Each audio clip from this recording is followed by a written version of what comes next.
INCC, mas se eu não me engano para a MRV também foi a questão da Minha Casa Minha Vida, certo? Ainda não. Ainda não. Só INCC. Foi um Tá. TAC no Ministério Público, esse, onde na verdade foi abarcado todas as questões, não só de consumidor, quanto também urbanística, de meio ambiente.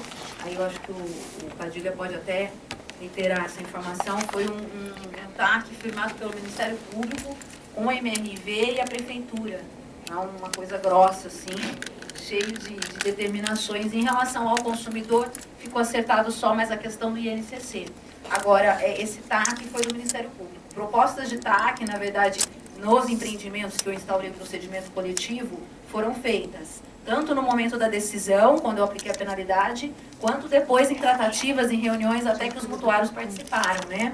E realmente TAC a gente não tem como exigir que a empresa firme. Na verdade, vai depender da vontade dela também.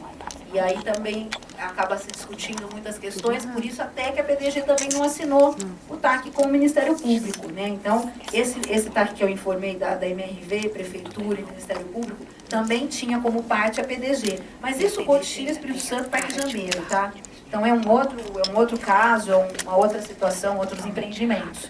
Mas essa questão do INCC pode ser que ela se disponha a resolver isso através de um TAC com o PROCON, mas precisa ter um procedimento instaurado, precisa ter uma quantidade de reclamações registradas, para que a gente possa, então, dar início a um processo nesse coletivo, né, visando essa possibilidade de um TAC. Mas eu acho que o INCC também não é tão, assim, o único problema de vocês, por isso a importância da reclamação individual. E também, Cleison, né, desculpa, entrar com o processo judicial também, né? Isso sempre foi falado.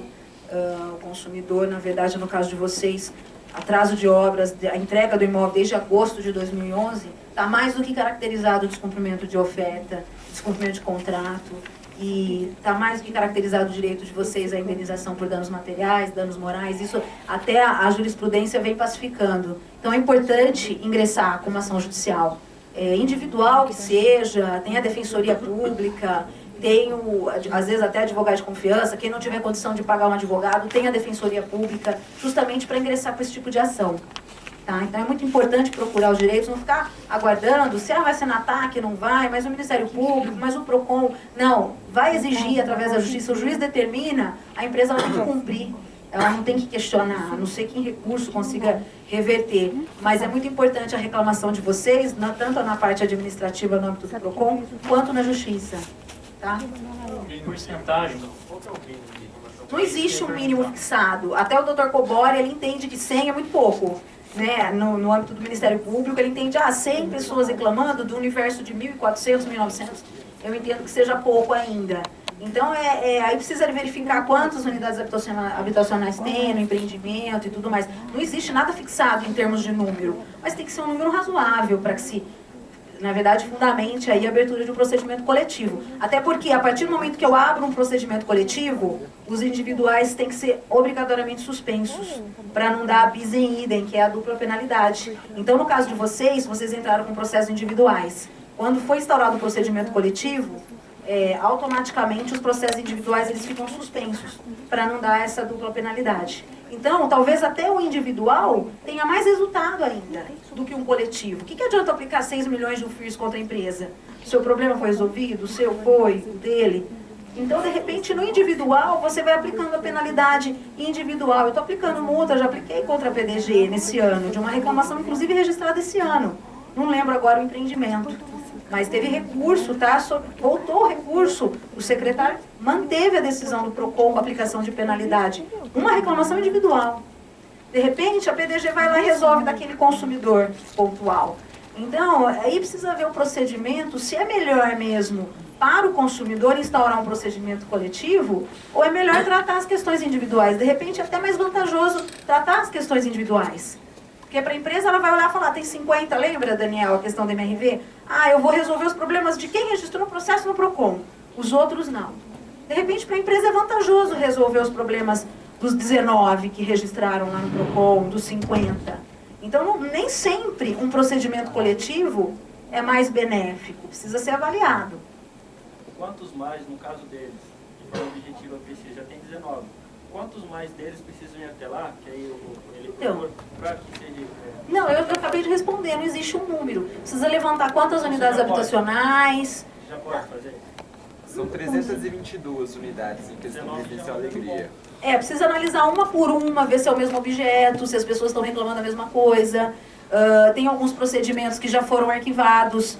No caso do Alegria, me parece que 3 processos já foram arquivados, porque foram resolvidos. Porque cada reclamação, cada consumidor reclama o que de interesse dele. Não, nem sempre as pessoas vão reclamar os mesmos fatos. Então aí precisa de uma análise muito mais complexa, não é simples, precisa ter 100 reclamações. Não, tem que ter um número razoável, tem que ser o mesmo objeto e para que seja dado esse andamento. Mas é o que eu falei, volto a repetir, não sei se é a melhor saída para o consumidor.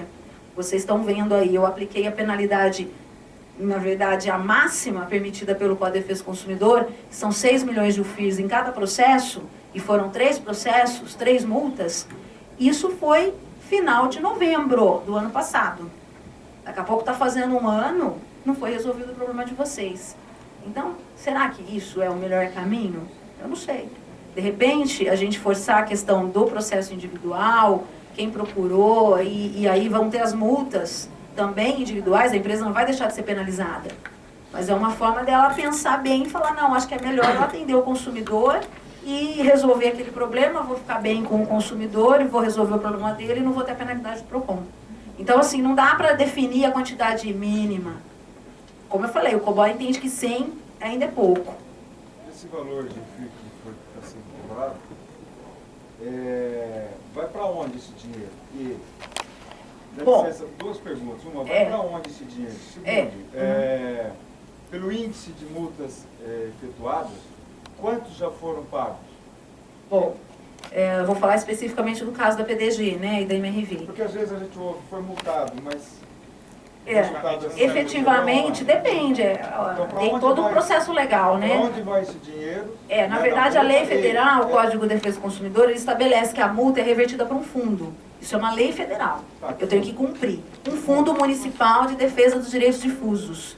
É um fundo criado por lei. Existe uma lei municipal que criou e regulamentou, na verdade, esse fundo. E todas as multas aplicadas pelo PROCON, por determinação legal, são recolhidas para esse fundo. Então, essa é a resposta da sua primeira pergunta. Para a gente saber quanto que tem nesse fundo, como é que a gente faz? Você pode estar fazendo um requerimento. Hoje, com a lei de acesso à informação, você pode fazer esse requerimento através, acho que até do próprio 156, e você tem direito de saber. É uma informação que é da administração pública, né Dário? Corrija se eu estiver errado. Na verdade, na manutenção do sistema de defesa do consumidor, municipal. Então, na verdade, o aluguel do prédio. Vai estruturar o PROCON. Exatamente. Os PROCONs, quer dizer, contratação de estagiários, aluguel de prédios, material, a tudo lei mais. que criou o Código de Defesa do Consumidor, A lei federal, 8.078. ela já determinou a criação desse fundo justamente para isso, que as multas sejam destinadas à estruturação do próprio PROCON. Até eu tenho código, depois eu vou te entregar, porque eu tenho vários ali no PROCON. E te explico mais calma depois, né? No final da reunião eu te entrego e te mostro. Mas essas multas são recolhidas então para esse fundo por determinação legal. O valor que foi aplicado também previsão legal de que das decisões do PROCON de primeira instância cabe recurso ao secretário, na verdade à instância superior hierárquica. No caso hoje o PROCON está vinculado à Secretaria-Chefia de Gabinete do Prefeito. Então os recursos podem ser protocolados dirigidos ao secretário. E nesses casos, principalmente aí do Gol de China, Gol do Espírito Santo e Parque das Águas MRV, obviamente as empresas apresentaram esses recursos e esses recursos estão sob análise então do secretário. Ele profere a segunda instância administrativa, a decisão, né, da segunda instância administrativa, que é a decisão definitiva no âmbito da administração. Uma vez o secretário confirmando a decisão do PROCON com aplicação de multa, a empresa só vai conseguir questionar judicialmente se é legal ou não aquela multa. E uma vez também administrativamente havendo trânsito em julgado dessa decisão, ou seja, manteve a decisão do PROCON de multa, a empresa não recolhendo o valor, ela automaticamente é cadastrada no sistema da prefeitura de cobrança da dívida ativa, e se ela não recolher de forma amigável, ela vai sofrer uma execução fiscal, como uma cobrança de IPTU, uma cobrança de débito tributário. tá? Então aí, é que eu não sei se eu falo, dá para entender, de repente eu estou falando mais muito rebuscado. Até não fugir um pouco do assunto. Mas é bem pertinente, acho que tem que deixar tudo muito claro, transparente.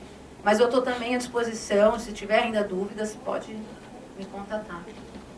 Mais alguma pergunta, Pedro? Dório, da minha parte, acho que eu só queria perguntar ao pessoal aqui, quem que é aqui do Como é Alegria. que você chama? O Anderson. Você que não senta aqui, então dá o seu microfone. É porque senão, quando for... Não, deixa eu explicar. Quando for passar na televisão, não sai a sua pergunta, entendeu? Então é só por isso, não é que a gente, entendeu? Dá o microfone para ele, entendeu? Só o pessoal da Alegria aí, quem ainda não fez então a reclamação aí, já que a gente tem pouca, vamos escutar ainda, gente. Obrigado. Nesse período em que foi embargada a obra, eles podem cobrar a atualização do INCC? Então, na verdade é uma discussão.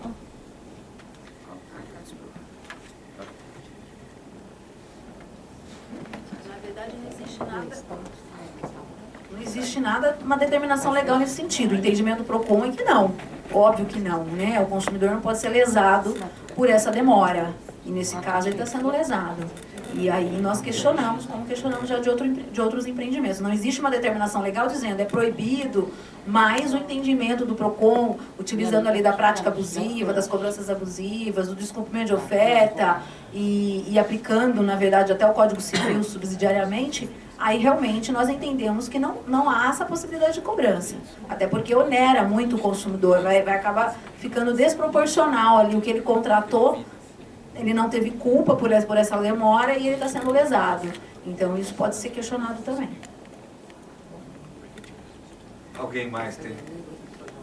Então, dá o microfone para o Madruga.